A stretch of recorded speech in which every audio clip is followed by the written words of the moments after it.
নমস্কার। আমাদের বাড়িতে শ্রাবণ মাসের লাস্ট সোমবার হয়েছিল তিননাথের পুজো। তো তিননাথ পুজোয় লাগে 1 পয়সার পান, 1 পয়সার তেল, 1 পয়সার সুপুরি।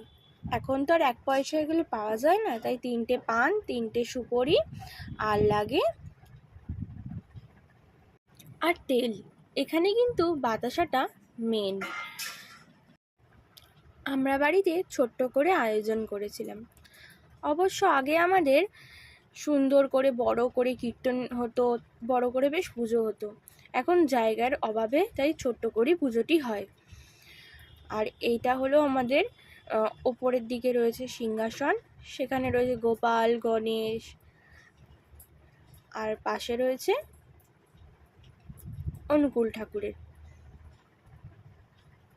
ভিডিওটি ভালো লেগে থাকলে ফলো, লাইক এবং শেয়ার করে দেবেন আর কমেন্ট করবেন।